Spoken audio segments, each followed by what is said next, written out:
नमस्कार विद्यार्थी मित्रांनो, मी सौ स्वाती मगर पाटील इयत्ता 12वी कला व वाणिज्य या वर्गांना अर्थशास्त्र हा विषय शिकवणार आहे।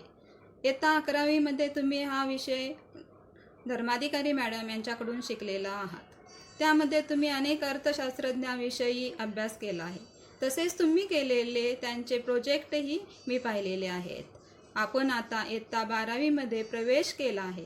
हे वर्ष तुमच्या सर्वांच्या आयुष्याला वेगळे वळण देणारे असल्यामुळे इयत्ता 12वीच्या अभ्यासक्रमाला आपण लॉकडाऊनच्या काळातसुद्धा ऑनलाईन टीचिंगच्या माध्यमातून सुरुवात करत आहोत। माझे अर्थशास्त्राचे लेक्चर सोमवार ते शनिवार सकाळी 9:20 ते 10 या कालावधीमध्ये होतील।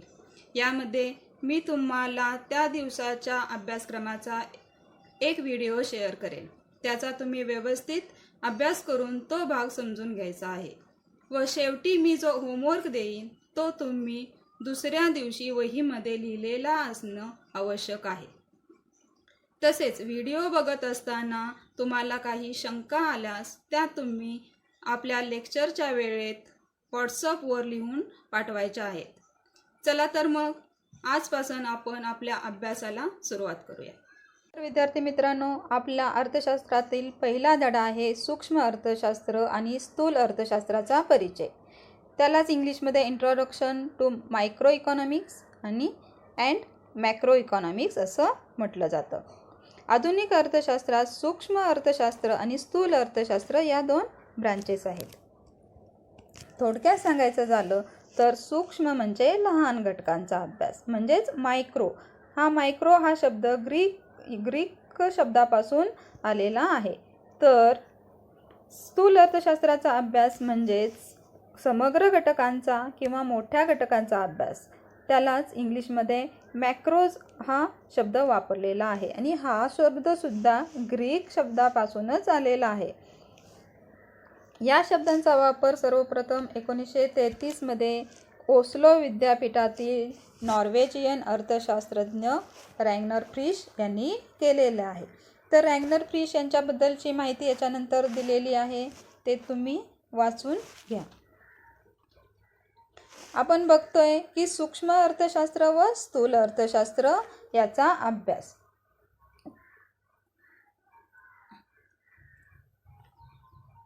अर्थशास्त्राच्या दोन मुख्य शाखा आहेत। एक आहे सूक्ष्म अर्थशास्त्र आणि दुसरी आहे स्थूल अर्थशास्त्र।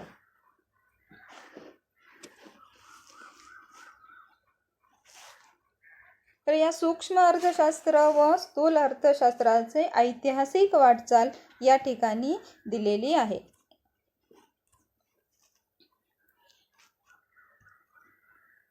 सूक्ष्मलक्षी आर्थिक विश्लेषण प्रथम विकसित केले गेले असून हा एक पारंपरिक दृष्टिकोन आहे। म्हणजेच काय तर सूक्ष्मलक्षी अर्थशास्त्राचा अभ्यास हा सुरुवातीला केला गेला हा पारंपरिक पद्धतीने केला गेलेला आहे।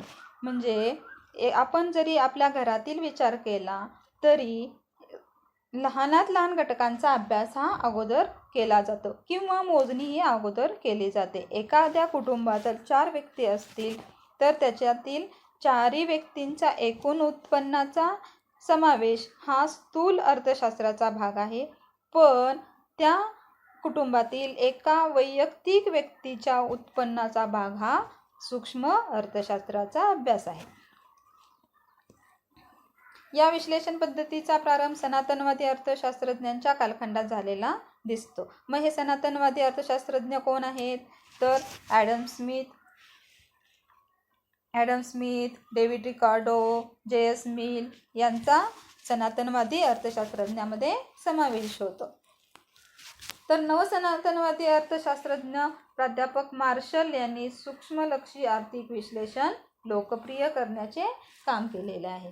प्राध्यापक मार्शल यांचा एक ग्रंथ खूप प्रसिद्ध आहे, तो 1890 मध्ये प्रकाशित झाला आणि त्याचे नाव आहे अर्थशास्त्राची मूलतत्वे। अर्थशास्त्राची मूलतत्वे हा ग्रंथ 1890 मध्ये प्रकाशित झाला असून त्याचे लेखक आहेत प्राध्यापक मार्शल। विद्यार्थी मित्रांनो, हे जे मी अंडरलाईन करत आहे ते महत्त्वाची वाक्य असल्यामुळे तुम्हीही ते कुठेतरी नोट डाऊन करून ठेवा किंवा लक्षात ठेवा. असे जे वाक्य आहेत ते रिकामी जागा किंवा जोड्या जुळवा या प्रश्नांसाठी येऊ शकतात.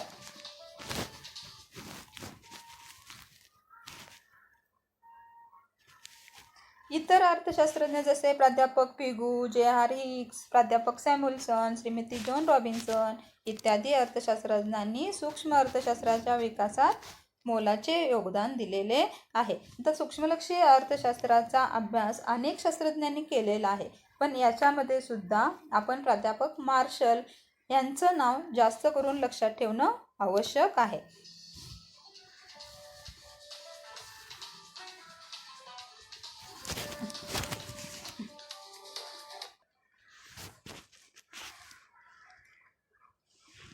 तर दुसरी शाखा आहे स्थूल अर्थशास्त्राची ऐतिहासिक वाटचाल.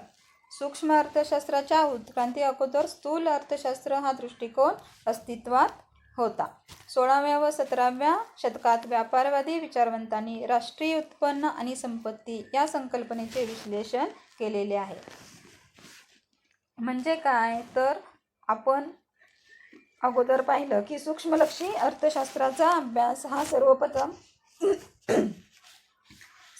केला गेला असं म्हटलेलं आहे, पण या ठिकाणी स्थूल अर्थशास्त्राचा अभ्यास हा सूक्ष्मलक्षी अर्थशास्त्राच्या अगोदर केला गेलेला आहे असं व्यापारवादी विचारवंतांनी लिहिलेलं आहे. कारण त्या विचारवंतांनी राष्ट्रीय उत्पन्न आणि संपत्ती या संकल्पनांचे विश्लेषण केलेलं आहे 16व्या व 17व्या शतकामध्ये.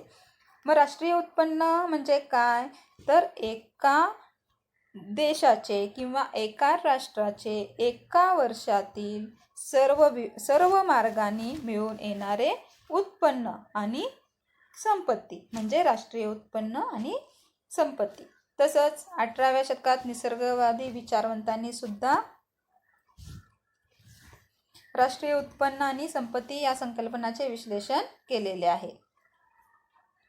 तसेच शासनाला ज्या शिफारशी केल्या व धोरणे सुचवली ती स्थूल अर्थशास्त्राच्या आधारावरच होती. म्हणजे एखादा निर्णय घेतला जात असताना जास्तीत जास्त घटकांना त्या धोरणाचा कसा फायदा किंवा तोटा होऊ शकतो या संबंधीची माहिती शासनाला पुरवत असताना स्थूल अर्थशास्त्राचा अभ्यास केला जातो. तसेच सनातनवादी अर्थशास्त्रज्ञ प्राध्यापक ॲडम स्मिथ, प्राध्यापक रिकार्डो, प्राध्यापक जे.एस. मिल यांच्या सिद्धांतही राष्ट्रीय उत्पन्न व संपत्ती यांची चर्चा केलेली आहे. म्हणजेच काय, तर स्थूल अर्थशास्त्राचा अभ्यास हा खूप प्राचीन काळापासून अस्तित्वात आहे, परंतु त्याचे समग्रलक्षी विश्लेषण हे सूक्ष्मलक्षी विश्लेषणात मिसळून एकत्र केलेले दिसते. म्हणजे जरी समग्रलक्षी अर्थशास्त्राचा किंवा स्थूल अर्थशास्त्राचा अभ्यास हा खूप पूर्वीपासून केला गेलेला असला तरी सुद्धा तो अभ्यास हा सूक्ष्मलक्षी अर्थशास्त्राचं विश्लेषण एकत्र करूनच केला गेलेला आहे हे आपल्याला पाहायला मिळते. त्यांच्या सूक्ष्मलक्षी आर्थिक विश्लेषणाने 1930च्या जागतिक महामंदीपर्यंत अर्थशास्त्राच्या जगात राज्य केले.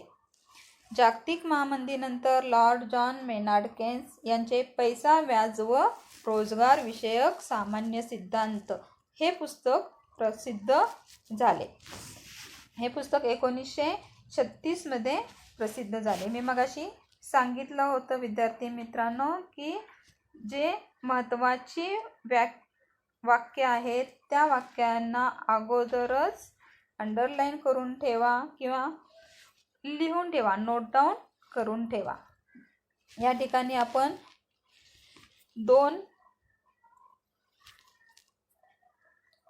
दोन पुस्तक बघितलेले आहेत आणि त्यांचे लेखक सुद्धा आपण पाहिलेले आहेत. यामध्ये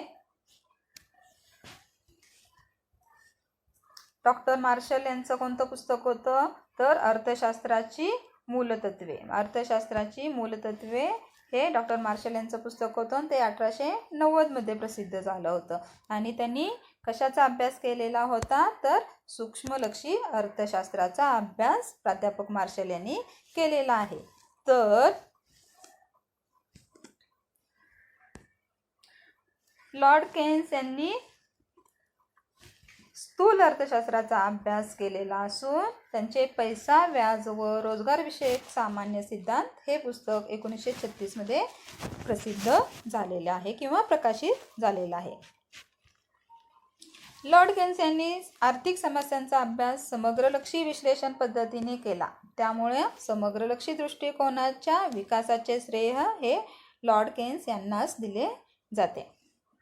लॉर्ड केन्स यांचे योगदान समग्रलक्षी अर्थशास्त्राच्या दृष्टीने मोलाचे असल्यामुळे तसेच त्यांनी केलेल्या आर्थिक समस्यांचा अभ्यास हा समग्रलक्षी विश्लेषण पद्धतीमुळे केल्यामुळे त्यांनाच या विश्लेषणाचे किंवा या पद्धतीचे जनक किंवा या दृष्टिकोनाच्या विकासाचे श्रेय हे लॉर्ड केन्स यांनाच दिले जाते. मग अजूनही अर्थशास्त्रज्ञ आहेत ज्यांनी लॉर्ड केन्स यांच्या व्यतिरिक्तही अजूनही अर्थशास्त्रज्ञ आहेत ज्यांनी स्थूल अर्थशास्त्राचा अभ्यास केलेला आहे. तर ते कोण आहेत तर माल्थस, विक्सेल, कॉलरा, आयर्विंग फिशर इत्यादी अर्थशास्त्रांचे स्थूल अर्थशास्त्राच्या विकासात मोलाचे योगदान आहे. हा जो आपण आत्ताचा पाठ पाहिला त्यामध्ये स्थूल अर्थशास्त्राची ऐतिहासिक वाटचाल व सूक्ष्म अर्थशास्त्राची ऐतिहासिक वाटचाल याच्यावरती मोठा प्रश्न शक्यतो येत नाही, पण शॉर्ट आन्सरसाठी ही माहिती उपयुक्त आहे तुम्हाला.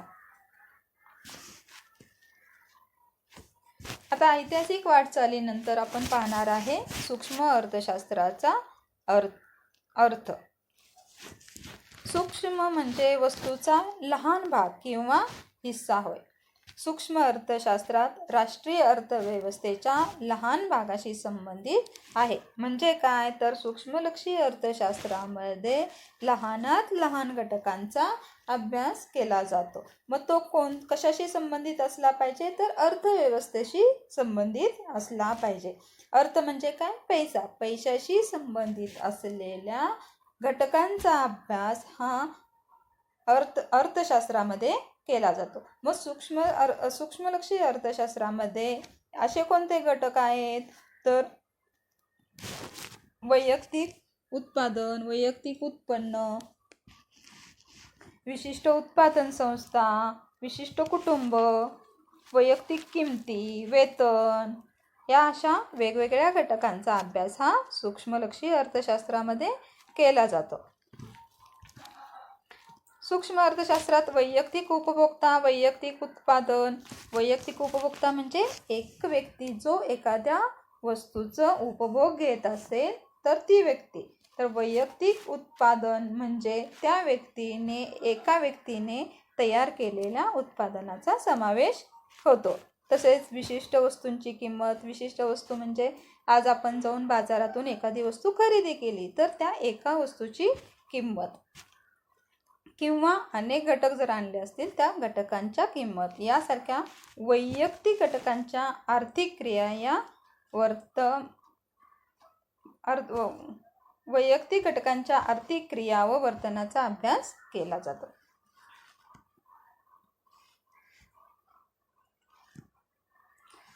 आता आपण पाहणार आहे सूक्ष्म अर्थशास्त्राच्या व्याख्या. या अगोदरही म्हणजे 11वी मध्ये आपण सूक्ष्म अर्थशास्त्राच्या काही व्याख्या पाहिलेल्या आहेत. या धड्यामध्ये आपल्याला मॉरिस डॉब व AP लर्नर यांच्या 2 व्याख्या दिलेल्या आहेत. तर विद्यार्थी मित्रांनो तुम्हाला या दोन्ही व्याख्या तोंडपाठ असणं आवश्यक आहे. कोणत्याही प्रश्नाच्या उत्तराला सुरुवात करत असताना सुरुवातीला अगोदर प्रस्तावनेची गरज आहे व त्यानंतर त्या लेखकाच्या किंवा त्या अर्थशास्त्रज्ञाच्या नावासह व्याख्या तुम्हाला येणं आवश्यक आहे. आपण जर 12वीच्या दृष्टीने अभ्यास करत असेल तर तो अभ्यास हा व्यवस्थितच होणं आवश्यक आहे. मग मॉरिस डॉब काय म्हणताय तर अर्थव्यवस्थेचे सूक्ष्मदर्शी अध्ययन म्हणजे सूक्ष्म अर्थशास्त्र होय. सूक्ष्मलक्षी विश्लेषणाच्या वैयक्तिक आर्थिक घटकाचा सूक्ष्म स्तरावर स्वतंत्रपणे व तपशीलवार अभ्यास केला जातो. म्हणजेच अर्थव्यवस्थेतील लहानात लहान घटकांचा अभ्यास करणे म्हणजे सूक्ष्मलक्षी अर्थशास्त्र होय. दुसरी आहे एपी लर्नर यांची व्याख्या. एपी लर्नर काय म्हणतायत तर सूक्ष्म अर्थशास्त्राद्वारे अर्थव्यवस्थेकडे जणू काही सूक्ष्मदर्शकाद्वारे पाहिले जाते. अर्थव्यवस्था रूपी शरीरातील लाखो पेशी म्हणजे व्यक्ती आणि कुटुंबे उपभोक्त्याच्या रूपाने आणि व्यक्ती व उत्पादन संस्था उत्पादकाच्या रूपाने अर्थव्यवस्थेच्या संचलनात कशा प्रकारे भूमिका पार पाडतात हे अभ्यासण्यासाठी सूक्ष्मलक्षी अर्थशास्त्र या पेशीकडे जणू काही सूक्ष्मदर्शकातून पाहते. म्हणजे काय तर सूक्ष्मलक्षी अर्थशास्त्रात उपभोग क्षेत्रातील लहान एकक म्हणून कुटुंबाच्या, उत्पादन क्षेत्रातील लहान एकक म्हणून उत्पादन संस्था व विशिष्ट वस्तूंच्या उद्योगाच्या आर्थिक व्यवहारांचा अभ्यास केला जातो. सूक्ष्म अर्थशास्त्राद्वारे अर्थव्यवस्थेकडे जणू काही सूक्ष्मदर्शकाद्वारे पाहिले जाते. म्हणजे अर्थव्यवस्था ही काय आहे तर एक शरीर आहे असं मानून या शरीरातील लाखो पेशी म्हणजेच कोण आहेत तर या अर्थव्यवस्थेशी संबंधित अनेक व्यक्ती आणि कुटुंबे. मग या व्यक्ती आणि कुटुंबाचा संबंध कशाशी येतो तर त्या वस्तूंच्या उपभोगासंबंधी या व्यक्ती व कुटुंबांचा संबंध येतो. उपभोग करणे म्हणजे काय तर त्या वस्तूचा वापर करणे.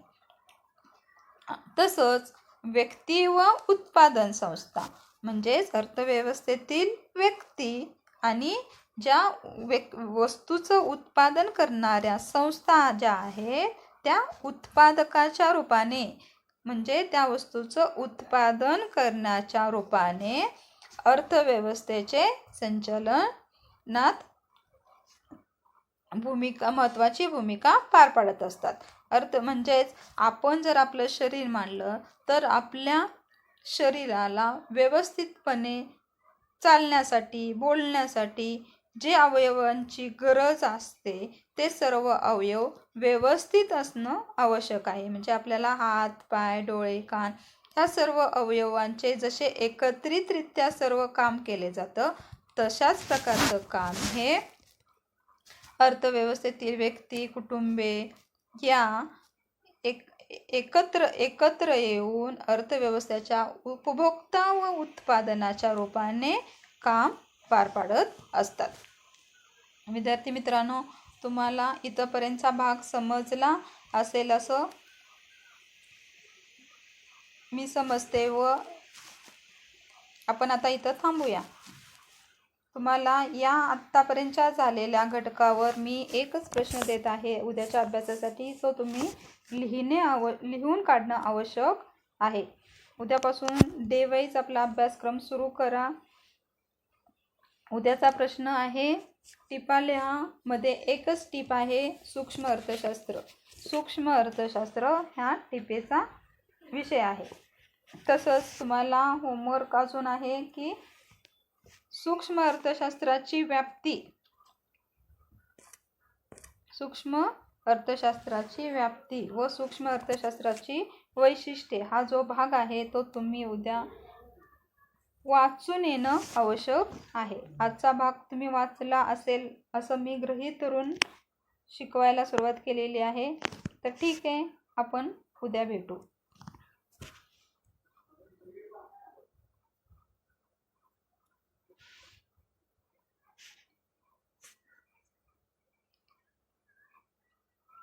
श्रेयस